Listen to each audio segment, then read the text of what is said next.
Hello दोस्तों, आज हम लेकर आए हैं आपके लिए एक बहुत ही महत्वपूर्ण वीडियो जिसमें हम बात करेंगे मैथ्स पेडागोगी की, यानी गणित से संबंधित अवधारणाओं की, जो कि टीईटी, सीटेट और अन्य स्टेट के टीईटी एग्ज़ाम्स के लिए बहुत ही ज़्यादा महत्वपूर्ण है। तो चलिए शुरू करते हैं वीडियो। उससे पहले अगर आपने हमारे YouTube चैनल को सब्सक्राइब नहीं किया है तो हमारे चैनल को सब्सक्राइब करें, बेल आइकन को प्रेस करें जिससे आपके पास तक हमारे लेटेस्ट वीडियो के नोटिफिकेशन पहुंच सके, और हमें कमेंट करके बताना ना भूलें कि आपको वीडियो कैसा लगा। तो चलिए शुरू करते हैं वीडियो। गणित संबंधी अवधारणाएं। गणित गणना का विज्ञान है। गणित स्थान तथा संख्याओं का विज्ञान है।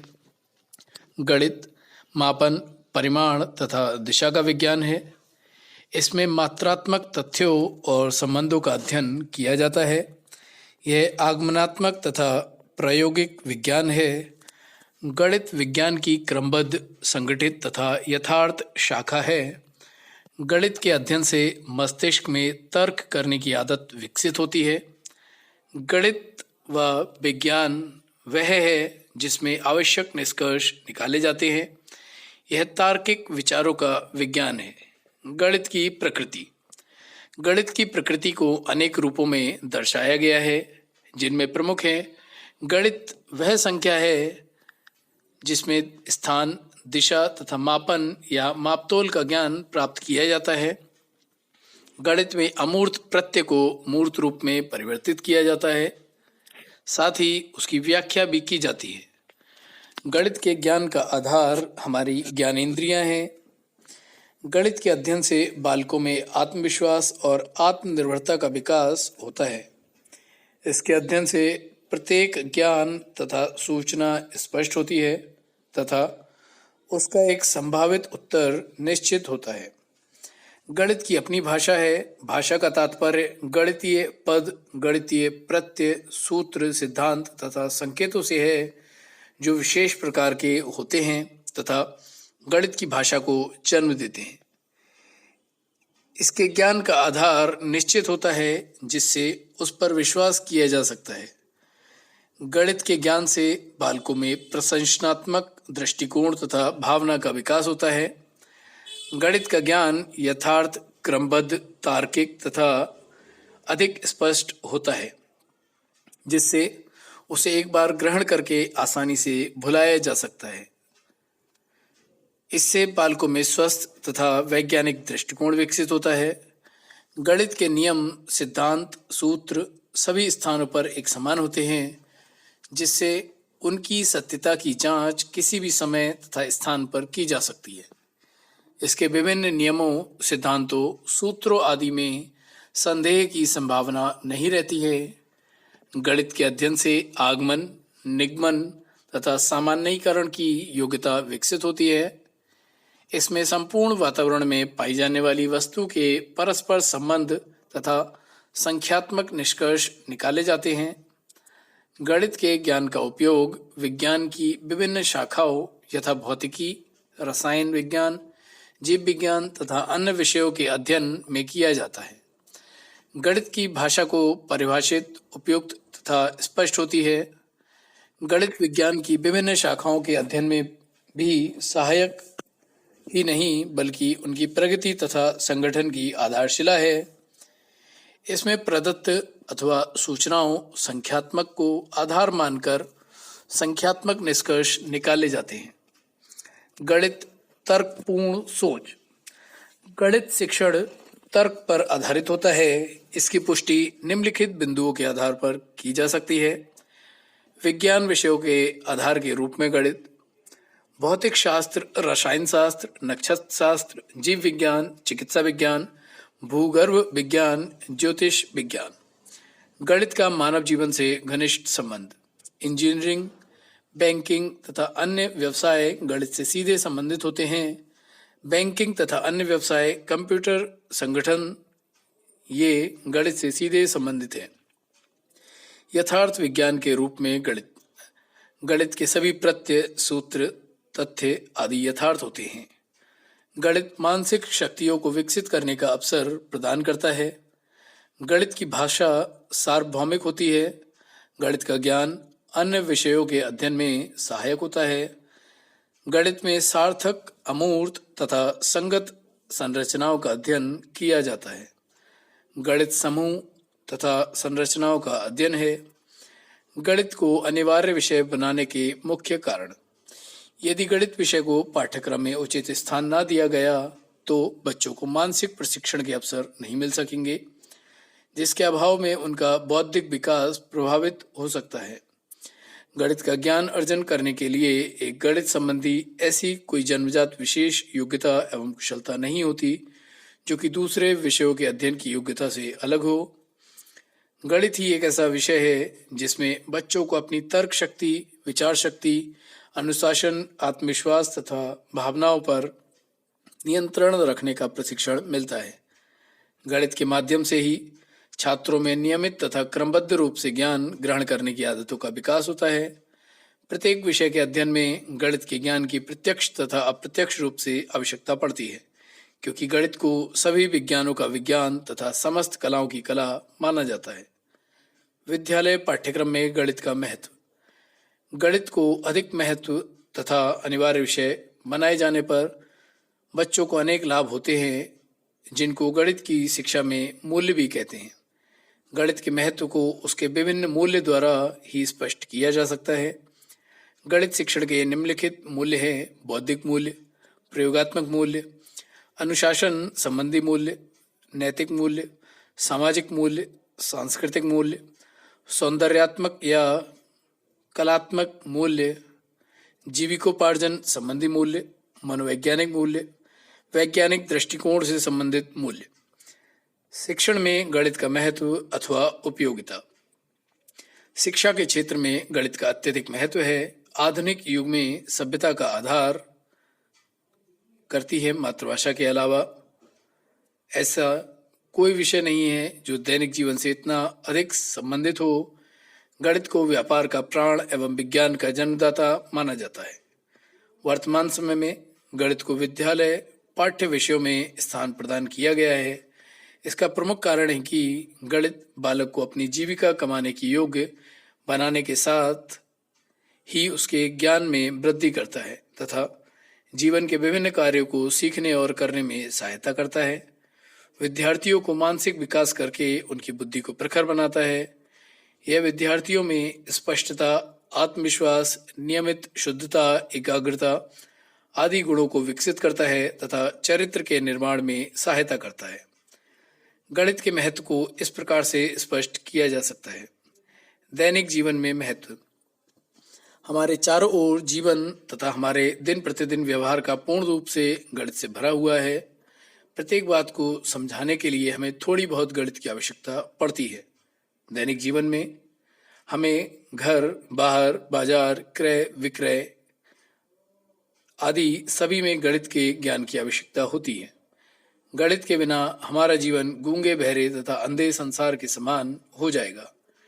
गणित के ज्ञान से रहित व्यक्ति ना तो परिवार को सुचारू रूप से चला सकता है तथा न ही समाज में कुछ कर सकता है। यदि छात्रों को आरंभ से ही प्रारंभिक गणित का ज्ञान नहीं कराया जाता तो वे अपने जीवन में अनुभव को समझने समझाने में असमर्थ रहेंगे। इसलिए पाठ्यक्रम में प्रारंभिक कक्षाओं से ही गणित का ज्ञान कराया जाना चाहिए। अनिश्चित और आत्मनिर्भरता की दृष्टि से महत्व। गणित एक ऐसा विषय है जो व्यक्ति को निश्चितता सिखाता है। गणित छात्रों में दृढ़ता तथा आत्मविश्वास उत्पन्न करता है। सत्य अथवा असत्य की शुद्धि और अशुद्ध की जांच गणित के माध्यम से ही होती है। गणित छात्रों में आत्मनिर्भरता तथा आत्मविश्वास उत्पन्न करता है और इस कारण पाठ्यक्रम में उसे इतना महत्वपूर्ण स्थान प्राप्त है। आर्थिक तथा सामाजिक प्रगति में महत्व। आधुनिक युग विज्ञान का युग है।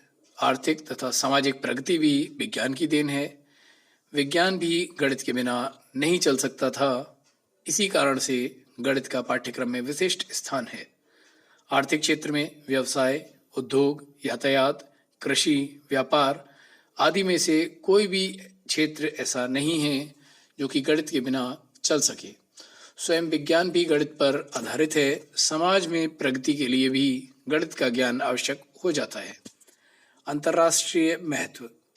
गणित का अध्ययन विभिन्न राष्ट्रों में पारस्परिक सहयोग की भावना की वृद्धि करता है। सभी देशों के गणितज्ञ वैज्ञानिक किसी नए नियम, सिद्धांत अथवा शोध कार्य पर परस्पर मिलकर विचार विनिमय करते हैं और उसे संपूर्ण मानव जाति के हित के लिए उपयोग में लाते हैं। उपयोगात्मक महत्व। व्यावहारिक जीवन में गणित की उपयोगिता अन्य विषयों की तुलना में बहुत अधिक है। दैनिक जीवन में क्रय विक्रय, माप तौल, जोड़ना घटाना, आय व्यय आदि का लेखा जोखा आदि सभी व्यक्तियों को करना पड़ता है। इस प्रकार घर, दफ्तर, व्यापार सभी जगह गणित की आवश्यकता पड़ती है। अतः गणित संबंधी घटनाओं के बिना दैनिक जीवन की क्रियाएं पूर्ण नहीं हो पाती हैं। प्रकृति के अध्ययन के लिए उपयोगी। यंग के अनुसार गणित मानव मस्तिष्क की भांति प्रकृति में ही निहित है।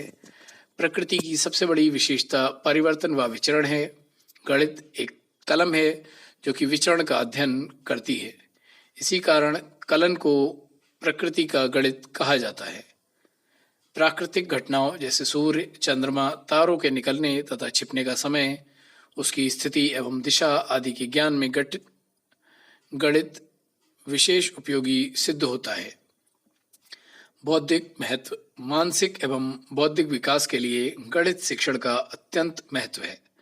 पाठ्यक्रम का कोई ऐसा विषय नहीं है जो कि गणित के भाग मस्तिष्क को क्रियाशील बनाता है। जैसे ही गणित की कोई समस्या आपके समक्ष आती है, आपका मस्तिष्क उस समस्या को समझने तथा उसे हल करने में क्रियाशील हो जाता है। गणित की हर समस्या के लिए मानसिक प्रयास की आवश्यकता होती है तथा इसके माध्यम से छात्र के विचारने, तर्क करने, विश्लेषण करने तथा विवेचना करने की शक्तियों का विकास होता है। नियमितता तथा विविधता की दृष्टि से महत्व। गणित एक ऐसा विषय है जिसके शिक्षण से छात्रों में नियमितता एवं विधिवत रूप से कार्य करने का अभ्यास होता है, क्योंकि जब तक गणित में क्रियाओं को नियम तथा विधि पूर्वक हल नहीं किया जाता तब तक शुद्ध परिणाम प्राप्त नहीं हो सकते। इस प्रकार गणित नियमित रूप से तथा विधिवत रूप से कार्य करने की भावना छात्रों में उत्पन्न करता है। स्पष्टता तथा शुद्धता का महत्व। स्पष्टता तथा शुद्धता की दृष्टि से गणित एक ऐसा विषय है जिसकी किसी अन्य विषय से समानता नहीं की जा सकती। अधिकतर अन्य सभी विषयों में अनुमानों से काम चल सकता है, परंतु गणित में अनुमानों का कोई स्थान नहीं है। अतः गणित से छात्र को शुद्धता का भी ज्ञान होता है। गणित पाठ्यक्रम का निर्माण। किसी भी स्तर का पाठ्यक्रम निर्माण करते समय सामाजिक एवं सांस्कृतिक आधार को ध्यान में रखना अनिवार्य होता है। बालकों की मानसिक परिपक्वता, रुचि, ग्रहण शक्ति, जिज्ञासा आदि को भी ध्यान में रखना आवश्यक है। पाठ्यक्रम की आवश्यकता एवं महत्व। पाठ्यक्रम शिक्षा के उद्देश्यों की प्राप्ति में सहायता करता है। पाठ्यक्रम का निर्माण शिक्षा के उद्देश्यों की पूर्ति के लिए किया जाता है। यदि हमारे सम्मुख कोई निश्चित पाठ्यक्रम होगा तो हम यह नहीं जान सकते कि हम किन विषयों के ज्ञान और क्रियाओं के प्रशिक्षण से अपने उद्देश्यों की प्राप्ति कर रहे हैं और कौन सी क्रियाएं निरर्थक हैं। शिक्षा की प्रक्रिया व्यवस्थित होती है। पाठ्यक्रम ही शिक्षण सामग्री का निर्धारण करता है। इसकी सहायता से स्पष्ट किया जाता है कि शिक्षा के स्तर पर विद्यालयों के विषयों को कितना ज्ञान एवं कर्मचारियों ने कितनी दक्षता का विकास किया जाएगा।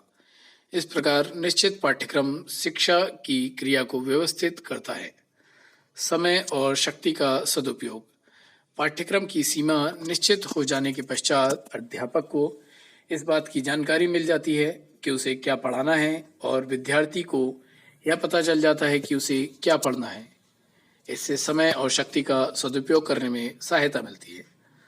बच्चों की मनोवैज्ञानिक आवश्यकताओं की पूर्ति होती है।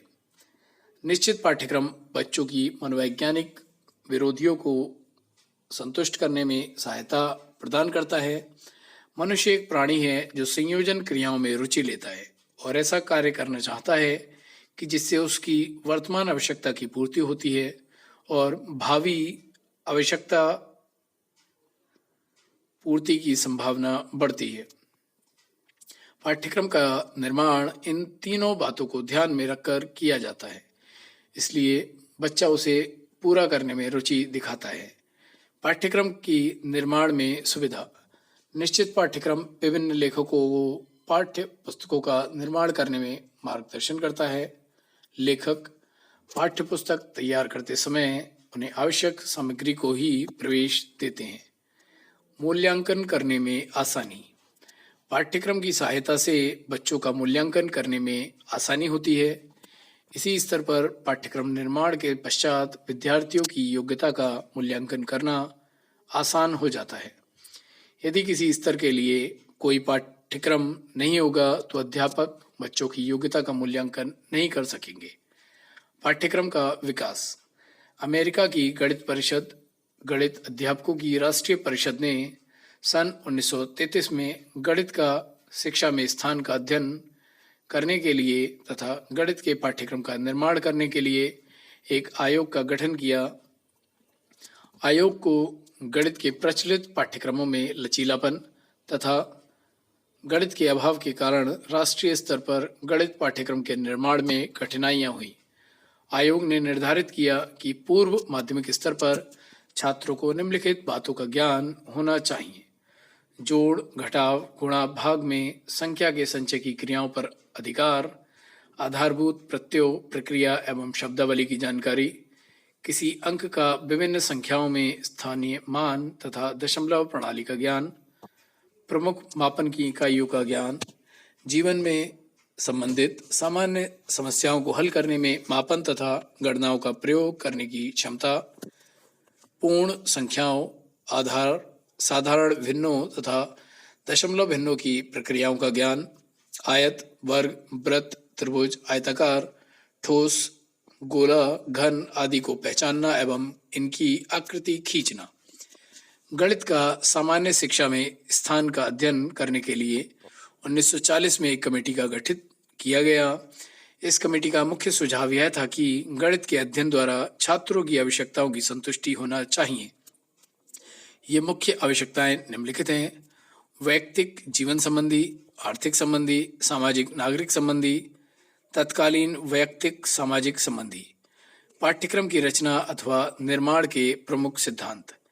किसी भी स्तर पर पाठ्यक्रम का निर्धारण करते समय सामाजिक व सांस्कृतिक आधार को ध्यान में रखना अनिवार्य होता है।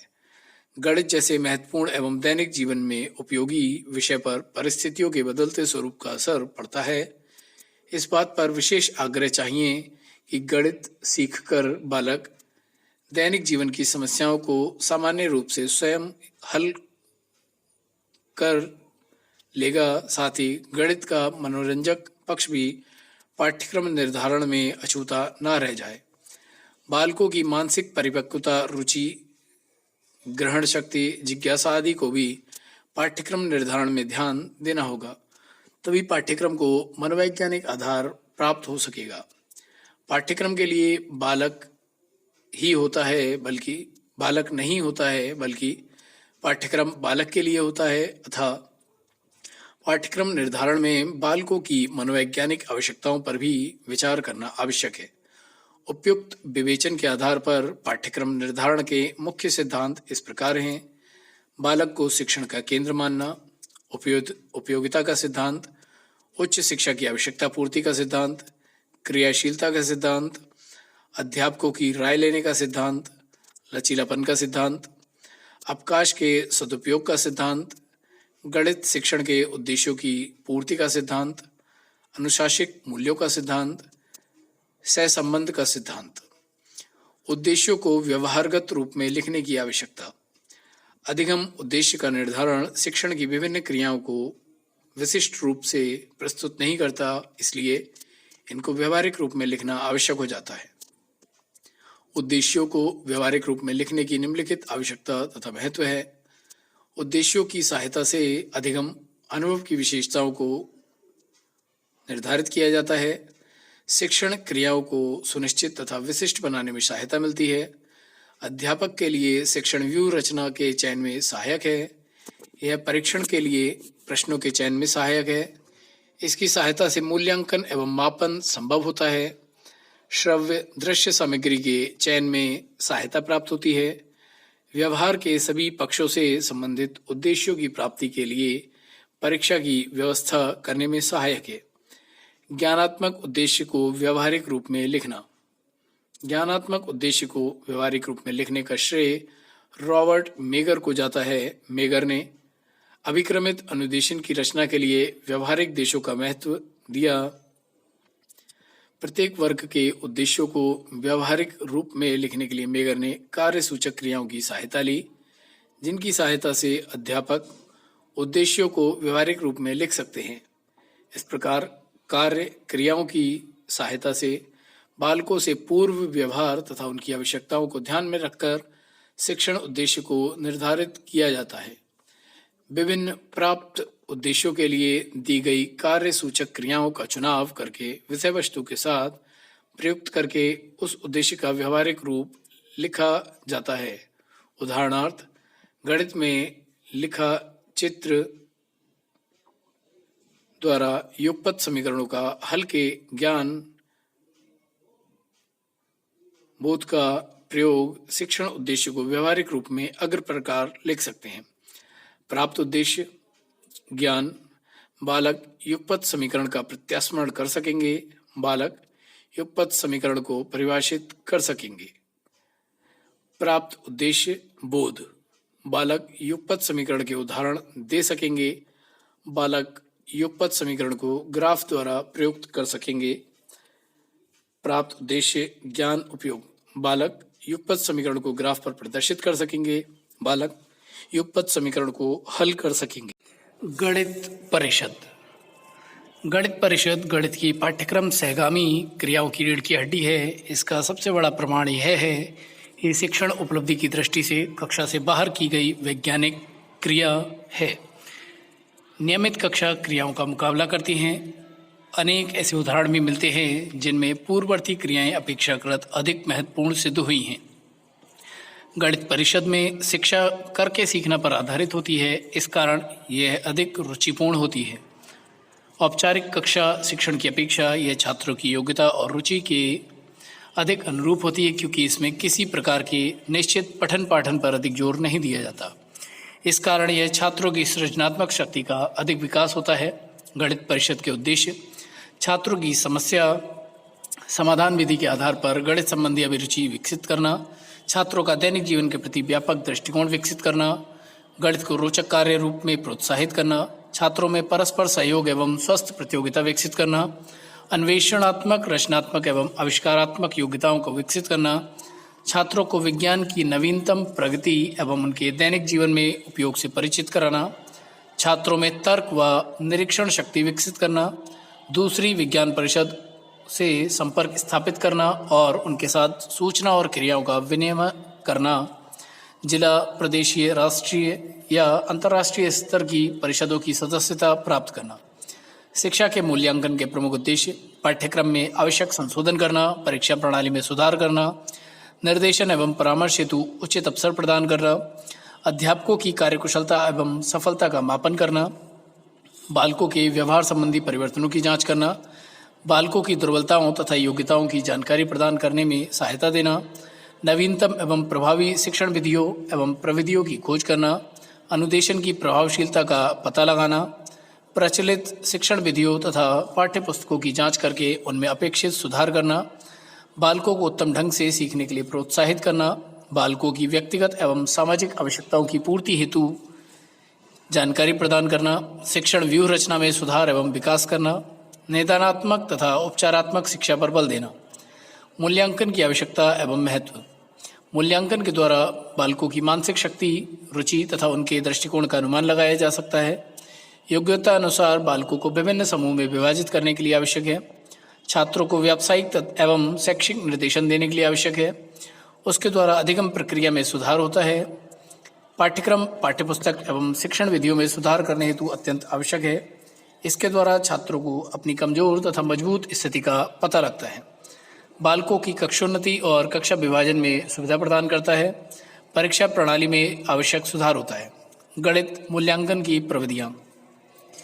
मूल्यांकन प्रविधियों की उपयुक्तता इस बात पर निर्भर करती है कि अध्यापक को बालक के व्यवहार में परिवर्तन के बारे में कितनी स्पष्ट जानकारी मिलती है। उद्देश्यों एवं विषय वस्तु की प्रकृति को ध्यान में रखकर ही मूल्यांकन की विधि का चयन करना चाहिए। यदि हमने दोषपूर्ण प्रविधि का प्रयोग किया तो निकाले गए निष्कर्ष दोषपूर्ण होंगे तथा हमें छात्र के बारे में गलत जानकारी प्राप्त होगी। प्रत्येक उद्देश्य दूसरे उद्देश्य से भिन्न होता है तथा उनसे संबंधित व्यवहार भी भिन्न होते हैं। मूल्यांकन की किसी एक प्रविधि को हम सभी उद्देश्यों की प्राप्ति के लिए प्रयोग में नहीं ला सकते। कुछ मुख्य मूल्यांकन प्रक्रिया निम्नलिखित है। लिखित परीक्षाएं। इन परीक्षाओं में निबंधात्मक प्रश्न तथा वस्तुनिष्ठ प्रश्न मुख्य हैं। निबंधात्मक परीक्षाओं में छात्रों को विस्तार पूर्वक उत्तर लिखने होते हैं, जबकि वस्तुनिष्ठ परीक्षा में उत्तर लिखने का ढंग अत्यंत सरल एवं संक्षिप्त होता है। वस्तुनिष्ठ परीक्षा में दो प्रकार की होती हैं। पहली प्रमाणित, जिसके सामान्य स्तर पहले से ही स्थापित किए होते हैं। दूसरी अध्यापक निर्मित, जिसमें प्रश्नों का निर्माण शिक्षक स्वयं करता है। अभिलेख। विद्यार्थियों की गणित की पुस्तिका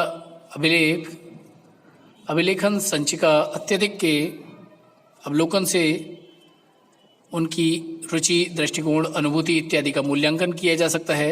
कक्षा में तथा घर पर किए गए कार्य की पुस्तिकाओं को भी अभिलेख का अंग माना जा सकता है। मौखिक परीक्षाएं। इन परीक्षाओं द्वारा छात्रों की उपलब्धियों के उन पक्षों का मूल्यांकन किया जाता है जिन्हें हम लिखित परीक्षा द्वारा नहीं मान सकते। इन परीक्षाओं में मौखिक प्रश्न, वाद विवाद, विचार विमर्श एवं नाट्य प्रदर्शन आदि सम्मिलित है। गणित के मूल्यांकन में मौखिक परीक्षाओं को स्थान दिया जाना चाहिए, लेकिन परीक्षाओं की कमियों की पूर्ति किसी सीमा तक मौखिक परीक्षा द्वारा संभव है। निरीक्षण। गणित में निरीक्षक द्वारा छात्रों की उपलब्धियों के विषय में साधारण जानकारी मिल सकती है। बालकों की संवेगात्मक स्थिरता, मानसिक परिपक्वता तथा सोचने के तरीकों में यथार्थ तथा जानकारी कक्षा में प्रतिदिन निरीक्षक द्वारा प्राप्त हो सकती है। विद्यार्थी के व्यवहार में परिवर्तन उसके प्रश्न हल करने की क्रिया के निरीक्षण से भी किया जा सकता है। जब विद्यार्थी प्रश्न हल करता है तो अध्यापकों द्वारा उसका अवलोकन करके यह देखा जा सकता है कि वह शीघ्रता, स्वच्छता एवं शुद्धता से प्रश्नों का हल कर सकता है या नहीं। अवलोकन द्वारा विद्यार्थी के व्यक्तित्व के अन्य गुणों जैसे आत्मविश्वास, चिंतन, विवेक, कल्पना, तर्क, सोच, भावात्मक विकास इत्यादि का मूल्यांकन किया जा सकता है। प्रयोगात्मक परीक्षाएं। गणित में ज्यामिति, त्रिकोणमिति आदि विषयों में अनेक ऐसे उपविषय होते हैं जिनमें प्रयोगात्मक कार्य द्वारा प्रत्यय एवं संकल्पनाओं का स्पष्टीकरण कराया जा सकता है। क्षेत्रफल, ऊंचाई एवं दूरी आदि विषयों में प्रयोगात्मक कार्य बहुत उपयोगी है। गणित में इन परीक्षाओं को स्थान दिया जाना चाहिए। प्रश्नावली। जब अध्यापक समय की कमी के कारण निरीक्षण तथा साक्षात्कार प्रणाली का प्रयोग नहीं कर पाता तो वह प्रश्नावली प्रविधि का प्रयोग करता है। इसमें विद्यार्थियों को छपी हुई प्रश्नों की सूची दे दी जाती है जिन पर वे अपने उत्तर लिखकर अध्यापक को वापस कर देते हैं। इस प्रविधि द्वारा विद्यार्थियों की गणित में रुचि, दृष्टिकोण, अनुभूति, व्यक्तित्व के गुण तथा अन्य व्यावहारिक परिवर्तनों का मूल्यांकन हो सकता है। साक्षात्कार द्वारा विद्यार्थियों की गणित में रुचि का विकास, उपयुक्त दृष्टिकोण, आत्मविश्वास, बौद्धिक स्तर, गणित के ज्ञान, प्रयोग इत्यादि का मूल्यांकन किया जा सकता है। मौखिक परीक्षा तथा साक्षात्कार के उद्देश्यों में अंतर नहीं है। गणित शिक्षण से संबंधित महत्वपूर्ण तथ्य। गणित गणनाओं का विज्ञान है। आर्यभट्ट ने सर्वप्रथम दशमलव प्रणाली का अंतर्राष्ट्रीय मान दिया।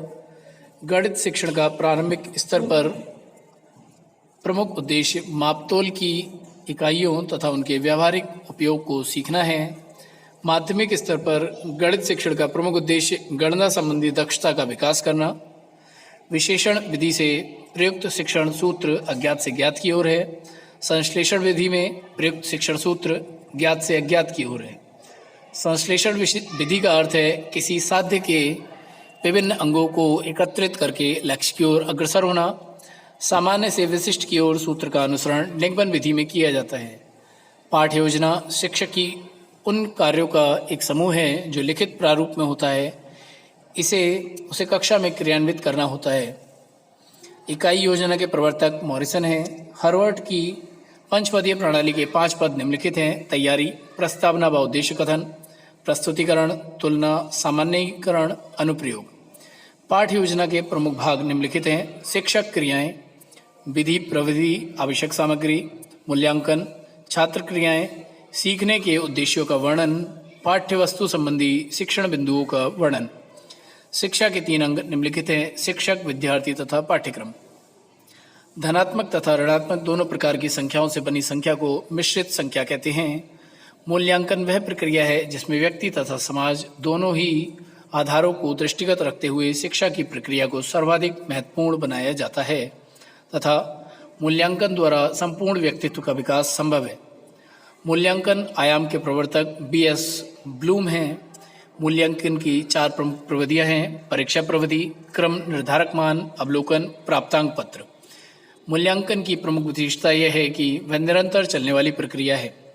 परीक्षा प्रविधि में निम्नलिखित प्रकार की परीक्षाएं ली जाती हैं: मौखिक, लिखित तथा प्रायोगिक। जिन बालकों में सामान्य बालकों से कुछ अलग भिन्नता एवं विशेषताएं होती हैं उन्हें विशिष्ट बालक कहते हैं। विशिष्ट बालक के प्रकार हैं: प्रतिभाशाली, पिछड़े, मंदबुद्धि तथा समस्यात्मक बालक। जो बालक कक्षा में छात्रों से पीछे रहता है उसे पिछड़ा बालक कहते हैं। औसत से कम मानसिक योग्यता वाले बालक को मानसिक रूप से मंदबुद्धि बालक कहते हैं। समस्यात्मक बालक उसे कहते हैं जिसके कारण वह समस्या बन जाता है। शारीरिक विकलांग के अंतर्गत अपाहिज, अंधे, बहरे, बोलने की अक्षमता वाले बालक आते हैं।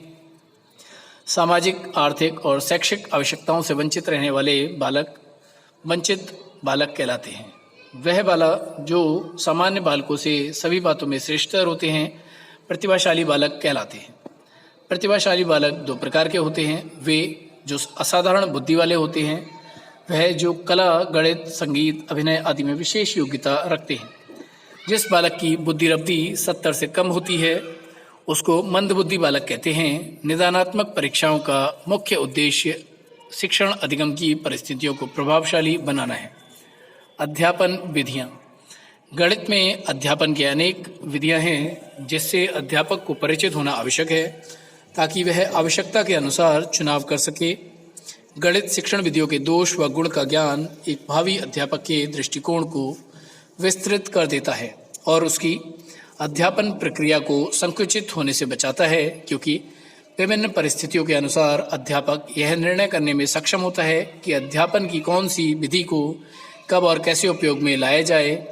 अध्ययन की निम्नलिखित विधियां हैं जिनमें से कुछ का संक्षिप्त परिचय दिया जा रहा है: आगमन विधि, निगमन विधि, अनुसंधान विधि, संश्लेषण विधि, विश्लेषण विधि, प्रयोगशाला विधि, योजना विधि, समस्या विधि, व्याख्या विधि, खेल विधि और सर्वोत्तम विधि।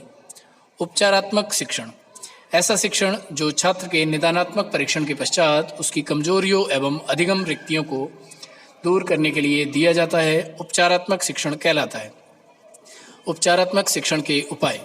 शिक्षण के लिए आवश्यक है कि प्रत्येक शिक्षक प्रत्येक छात्र पर व्यक्तिगत रूप से ध्यान देकर उसकी कमजोरियों को दूर करे, किंतु वर्तमान विद्यालय में ऐसा संभव नहीं है।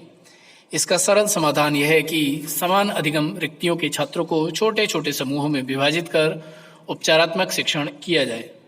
छात्रों के जिस समूह को किसी विशेष प्रकरण में कुछ भी नहीं आता हो तो उसे आधारभूत संप्रत्य को सबसे पहले स्पष्ट किया जाए, फिर उसे उन समूहों के साथ मिलाकर उपचारात्मक शिक्षण दिया जा सकता है जिसमें अधिगम रिक्तियां आधारभूत संप्रत्य के अलावा अन्य संप्रत्य न हो। प्रकरण या पाठ में कुछ ऐसे कठिन संप्रत्य भी हो सकते हैं जो संपूर्ण कक्षा में स्पष्ट न हो। ऐसी स्थिति में इस संप्रत्य का स्पष्टीकरण सभी समूहों को एक साथ एक ही कक्षा में बैठाकर किया जा सकता है। इस प्रकार निदानात्मक परीक्षण उपचारात्मक का उपयोग कर बालकों को अधिगम में पिछड़ने की, संचय करने, निराश होने इत्यादि से बचाया जा सकता है तथा शिक्षक अपने अधिगम प्रक्रिया को बालकों के लिए अधिक उपयोगी बना सकता है। गणित शिक्षण के लक्ष्य। व्यावहारिक लक्ष्य मनुष्य के विवेक तथा चिंतन से स्वस्थ विकास के द्वारा एक स्थिर समाज की रचना होती है। गणित रोजी रोटी कमाने में सहायता के अतिरिक्त समाज का निर्माण करने में सहायता करता है। उपयोगिता की दृष्टि से गणित इंजीनियरिंग, भौतिकी, अर्थशास्त्र, भूगोल तथा अंतरिक्ष विज्ञान आदि में प्रत्यक्ष काम आता है। उनके क्षेत्र में खोज व अनुसंधान, सर्वेक्षण और आंकड़ों से निष्कर्ष निकालने का कार्य गणित द्वारा ही संभव होता है।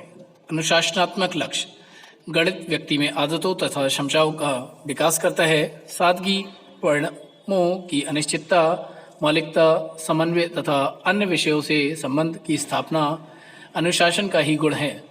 गणित इन सब का संतुलित विकास करता है। गणित की समस्याएं हमारे जीवन की समस्याओं से बिल्कुल मिलती जुलती होती हैं।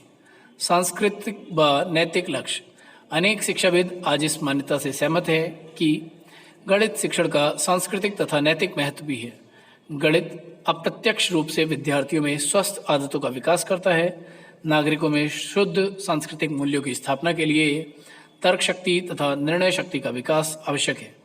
इन शक्तियों से गणित का निकट का संबंध होता है। अतः गणित शिक्षण के पीछे इलेक्शन नहीं होता है कि विषय के ज्ञान के साथ साथ विद्यार्थी समाज के सभ्य नागरिक बने तथा उसे अधिक से अधिक सुखी बनाने में सहायता कर सके। गणित शिक्षक के प्रमुख उद्देश्य निम्नलिखित हैं: विद्यार्थी को नवीनतम ज्ञान व खोजों से अवगत कराना, विद्यार्थी में अंतर्निहित गुणों तथा योग्यताओं का विकास करना, विद्यार्थी को सौंदर्य तथा आनंद की अनुभूति प्रदान करना तथा खाली क्षणों का उपयोग करना सिखाना, विद्यार्थी को ज्ञान, सूझबूझ कर रुचियाँ तथा कलाएं आदि से सुसज्जित करना, विद्यार्थी को समाज के लिए उपयोगी नागरिक के रूप में तैयार करना।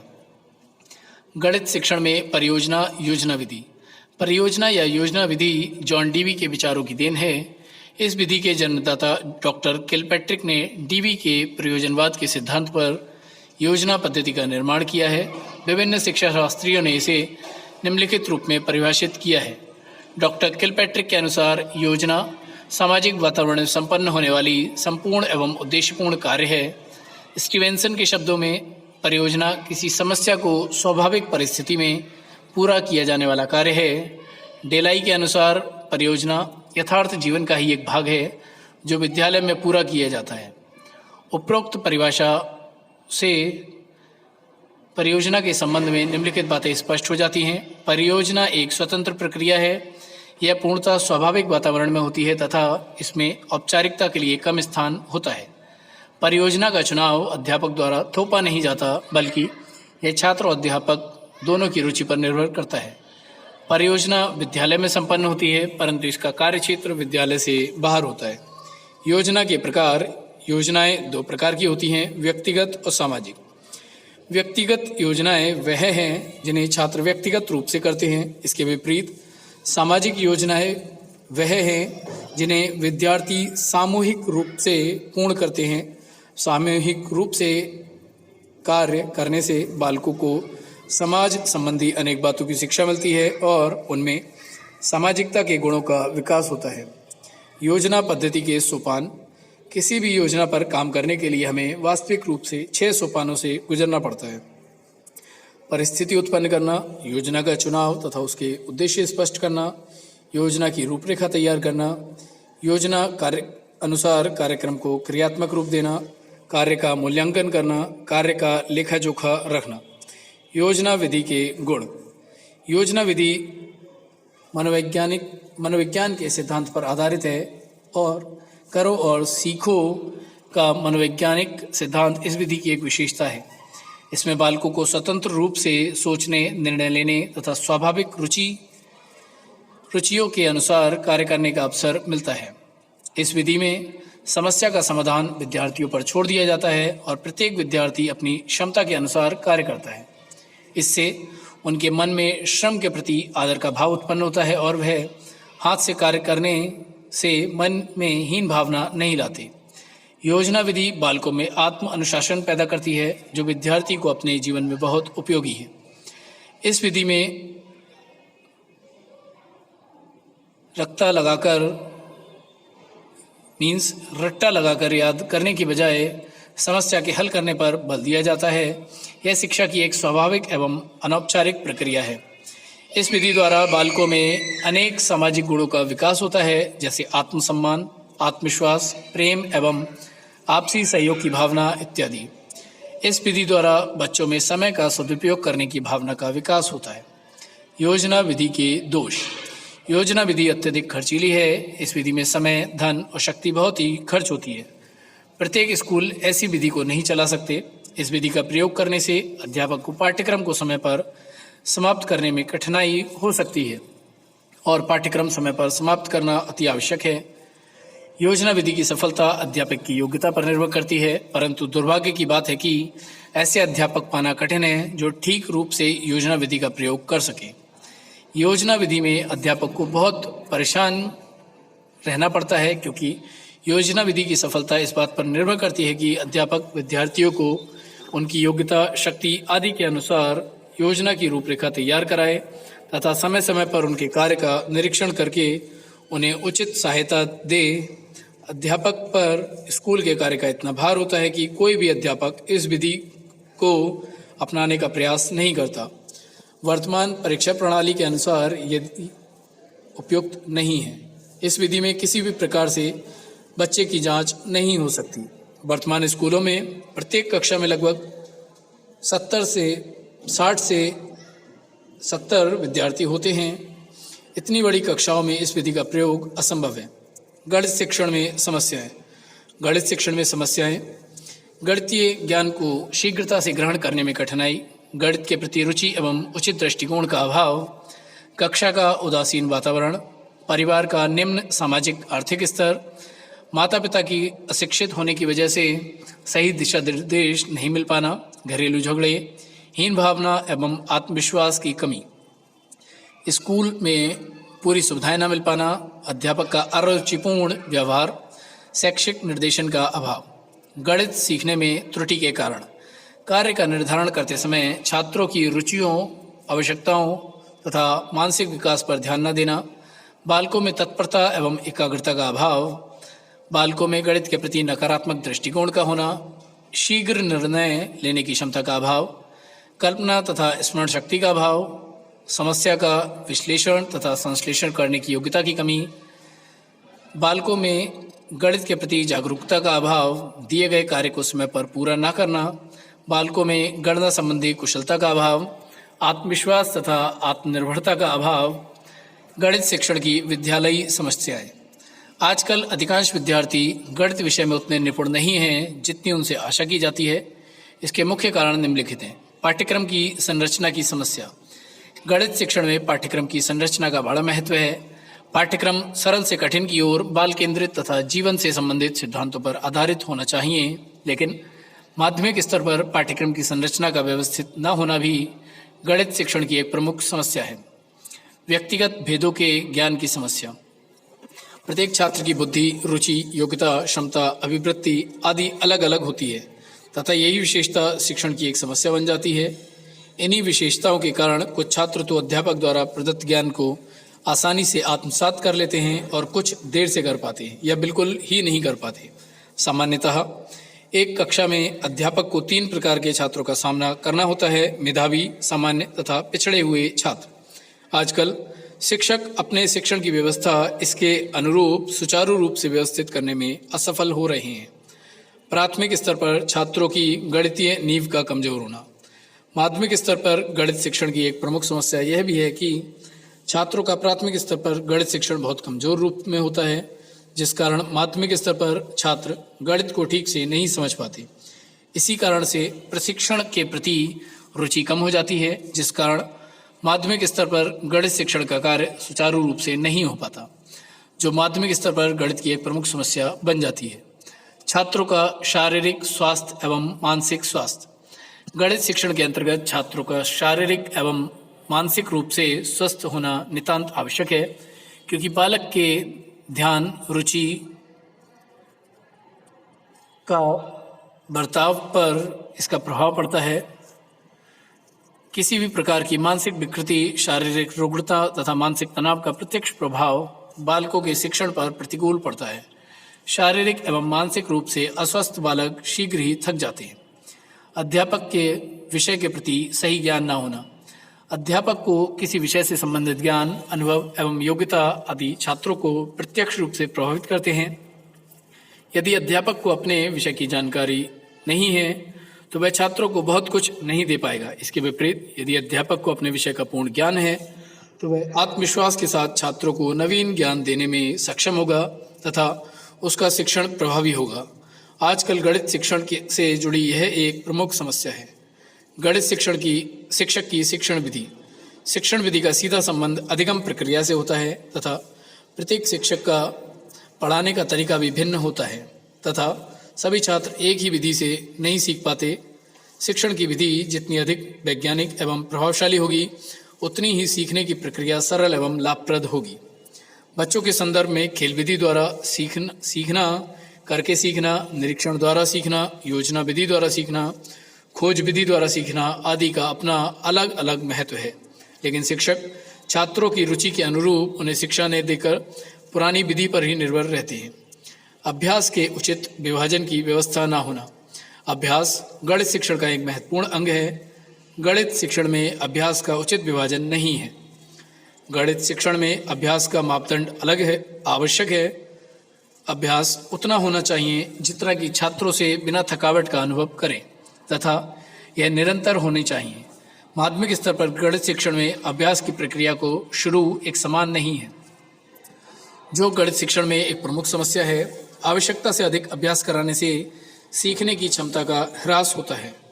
गणित शिक्षण का समय एवं अवधि। यदि छात्र अधिक देर तक किसी कार्य को करता रहता है तो वह थकान का अनुभव करने लगता है और थकान अनुभव होने से सीखने की प्रक्रिया में शिथिलता उत्पन्न हो जाती है। विद्यालयों में समय चक्र बनाते समय इस बात का ध्यान रखा जाना चाहिए कि गणित जैसे कठिन विषयों को पहले ही तथा सरल विषयों को समय चक्र में बाद में पढ़ाने की व्यवस्था बनाई जाए। साथ ही मध्यांतर की व्यवस्था भी आवश्यक रूप से की जानी चाहिए। समय चक्र में इस बात का भी ध्यान रखा जाना चाहिए कि एक कक्षा में समय अवधि कितनी है। शिक्षक का व्यवहार। शिक्षक का व्यवहार छात्रों के सीखने को प्रत्यक्ष रूप से प्रभावित करता है। शिक्षण में एक आदर्श शिक्षक के सभी गुण होने चाहिए। उसके व्यवहार में सहानुभूति, सहयोग, समानता, शिक्षण कला में निपुणता, मृदुभाषी, संयम आदि गुण हैं तो छात्र कक्षा वातावरण में सहज रूप से सब कुछ सीख सकेंगे। लेकिन यदि शिक्षक का व्यवहार अत्यंत कठोर है तो छात्र उसकी कक्षा से पलायन करने लगते हैं, जो शिक्षण के दौरान एक प्रमुख समस्या है। गणित शिक्षण के लिए उचित वातावरण का न होना। विद्यालयों में गणित शिक्षण के लिए उचित वातावरण की समस्या आज गणित शिक्षण की एक प्रमुख समस्या बन गई है। गणित शिक्षण में गणित कक्षा, गणित प्रयोगशाला, पुस्तकालय, कक्षा कक्ष में प्रकाश, वायु की व्यवस्था आदि का प्रबंध न होना प्रमुख है। उपचारात्मक शिक्षण। उपचारात्मक शिक्षण परीक्षण व्यक्ति की जांच करने के पश्चात किसी एक या अधिक क्षेत्रों में उसकी विशेषताओं एवं कमियों को व्यक्त करता है। परीक्षाओं का मुख्य उद्देश्य शिक्षण अधिगम की परिस्थितियों को प्रभावशाली बनाना है। उपचारात्मक परीक्षण के उद्देश्य। उपचारात्मक शिक्षण हेतु प्रत्येक स्तर तथा अध्याय पर एक परीक्षण तैयार किया जाता है।